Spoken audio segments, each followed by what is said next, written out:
ஷாலி ஃபேமிலியில் இன்றைக்கி என்ன ஸ்பெஷல்னால் கிருஷ்ணர் ஜெயந்தி தாங்க. அனைவருக்கும் கிருஷ்ணர் ஜெயந்தி நல்வாழ்த்துக்கள். எங்கள் வீட்டு ஷாலி குட்டிக்கு இன்றைக்கி குட்டி ராதையோட கெட்டப் போட்டிருக்கோம். எப்படி இருக்குன்னு பிடிச்சிருக்கான்னு கமெண்ட் பண்ணுங்கள். ஸோ ராதைக்கு இன்றைக்கி ப்ரொக்கோலி வச்சு ஒரு டிஷ் பண்ணிடலாம், வாங்க பார்க்கலாம். ப்ரொக்கோலி நல்லா அவிச்சு எடுத்துக்கோங்க. உப்பு மஞ்சள் போட்டு அவிச்சு கட் பண்ணி எடுத்தாச்சு. அதுக்கப்புறம் ஆர்கானிக்கும் சில்லி ஃப்ளிக்ஸும் ரெண்டும் சேர்ந்து வாங்கினதுனால அது ரெண்டுமே யூஸ் பண்ணிக்கலாங்க. நம்ம செய்ய போகிற டிஷ்ஷுக்கு ஸ்ப்ரிங் ஆனியன் எடுத்து வச்சுருக்கேன். அதுக்கப்புறம் கேரட்டு, பீன்ஸு, குடமிளகாய், தக்காளி, வெங்காயம். தக்காளியோட உள்ள விதையை தனியாக நீக்கிடலாங்க. அது வேறு ஏதாச்சும் குழம்பு அன்றைக்கி வைக்கும்போது நம்ம யூஸ் பண்ணிக்கலாம், வேஸ்ட் பண்ண வேண்டாம். அதுக்கப்புறம் பால், கோதுமை மாவு, க்ரீம் பண்ணது. ஸோ வாங்க பார்க்கலாம். கேரட்டும் பீன்ஸையும் எண்ணெயில் நல்லா வதக்கி எடுத்துக்கலாங்க கொஞ்சமாக. அது ஏன்னா 2 நிமிஷம் கொஞ்சம் எக்ஸ்ட்ரா வதங்கிச்சுன்னா அந்த கேரட்டோட ஸ்மெல்லும் பீன்ஸோட பச்சை ஸ்மெல்லும் போயிடுங்க. மீதியெல்லாம் நார்மலாக குடமிளகாய், ப்ரொக்கோலி ஆல்ரெடி அவிச்சு எடுத்தது தான். ப்ரொக்கோலி ரொம்ப ரொம்ப நல்லதுங்க. பர்சனலாக நான் நிறைய டைம் எடுத்துப்பேன். நிறைய ஃபஸ்ட் டைம் கேள்விப்படும் போது நல்லா இருக்காது, அப்படி இப்படின்னு நிறைய நான் கேள்விப்பட்டிருக்கேன். நான் பர்சனலாக எடுத்ததுக்கப்புறம் தான் தெரியுது அது ஒரு பூ மாதிரி அவ்வளோ சாஃப்டாக இருக்குங்க. சாப்பிட்றதுக்கு நிறைய பெனிஃபிட்ஸ் இருக்குது. பிள்ளைங்களுக்கு ரொம்ப ரொம்ப நல்லது. அதை கொடுத்து பழகுங்க. சாப்பிட மாட்டேன்னு அடம் பிடிக்கிற பிள்ளைங்களுக்கு அவங்களுக்கு பிடிச்ச டிஷ்ஷில் அதையும் போட்டு கொடுங்க, சாப்பிடுவாங்க கண்டிப்பாக. அதுக்கப்புறம் தக்காளி கட் பண்ணி போட்டாச்சா, குடமிளகாய் போட்டாச்சா, அதுக்கப்புறம் வெங்காயம் அதெல்லாம் நீளமாக கட் பண்ணி நம்ம எல்லாத்தையும் ஆட் பண்ணியாச்சா. அப்புறம் 2 நிமிஷம் நல்லா கிண்டி எடுத்துட்டு நமக்கு பிடிச்சமான ப்ரொக்கோலி ஆட் பண்ணிடலாமா.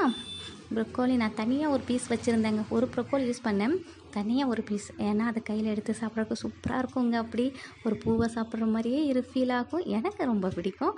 நீங்களும் ட்ரை பண்ணிவிட்டு எப்படி இருக்குன்னு சொல்லுங்கள்.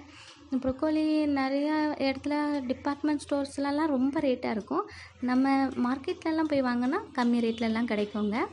அதனால் பார்த்து வாங்கிக்கோங்க. உப்பு ஆட் பண்ணிக்கோங்க தேவையான அளவுக்கு. அதுக்கப்புறம் நல்லா கிளறி எடுத்துகிட்டு பார்த்துட்டிங்களா, பாஸ்தா தான் எனக்கு ப்ரொக்கோலி போட்ட பாஸ்தா செய்கிறோம். பாஸ்தா ஃபஸ்ட்டெல்லாம் நான் செய்யும்போது ஒன்றோடு ஒன்று ஊட்டிக்கோங்க, ரொம்ப இதாக இருக்கும். எப்படி அழுகி போன மாதிரி அது என்னது பாஸ்தா மாதிரியே ஃபீல் ஆகாது, பாயாசம் மாதிரி ஆயிரும். அப்புறம் தான் நானும் பழகிக்கிட்டேன் பாஸ்தா செய்கிறதுக்கு.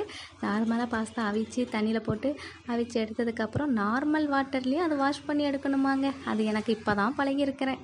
அதையும் வாஷ் பண்ணி எடுத்து போட்டுடலாம். எல்லாம் கிளறி விட்டுட்டு சில்லி ஃப்ளிக்ஸும் அந்த ஆர்கானிக் பொடியும் போட்டு கிளறிடலாம். இப்போ நம்ம ரெடி பண்ணுறது க்ரீம் தாங்க.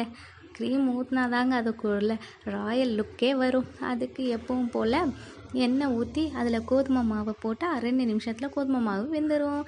கைவிடாமல் கலக்கி விடணுங்க. பால் ஊற்றி நல்லா கிளறி விட்டு கொஞ்சம் பாலை வச்சுருக்கணும். எல்லாத்தையும் மொத்தமாக ஆட் பண்ணிடக்கூடாது. எதாக இருந்தாலும் பாதி ஆட் பண்ணிவிட்டு பாதி வச்சுருக்கணும்.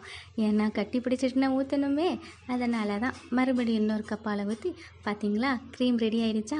வேறு எங்கேயும் போய் நம்ம க்ரீம் வாங்க வேண்டாம், என்ன க்ரீம்னு பார்க்க வேண்டாம். ஏன்னா இது நம்ம குழந்தைங்களுக்கு கொடுக்குறோம்ல, அதனால தான். இப்போ க்ரீமையும் ஆட் பண்ணியாச்சா. ஒன்றோட ஒன்று ஒட்டாமல் நல்லா கிளறி விட்டுருங்க. பாஸ்தா பார்த்தாலே தெரியுதா, அது குழையவும் இல்லை, ஒன்றோடு ஒன்று ஒட்டலை. இப்போல்லாம் நான் ரொம்ப கற்றுக்கிட்டு இருக்கேன். அப்படின்னா சமையலை ரசித்து ருசித்து செஞ்சால் தான் நமக்கு ஏற்ற மாதிரி வருதுங்க. ஸ்ப்ரிங் ஆனியன் போட்டாச்சா. அதுக்கப்புறம் ஒரே ஒரு அமுல் பட்டர் இருந்தது ரொம்ப நாளாக, அது ஏன் நம்ம விடணும், அதையும் மேலே ஊற்றியாச்சு. ஸ்மெல்லு சூப்பருங்க, டேஸ்ட்டு அருமைங்க. உப்பு கரெக்டாக இருக்கான்னு பார்த்துக்கோங்க. நல்லபடியாக டேஸ்ட்டு பண்ணி பாருங்கள். நீங்களும் செஞ்சு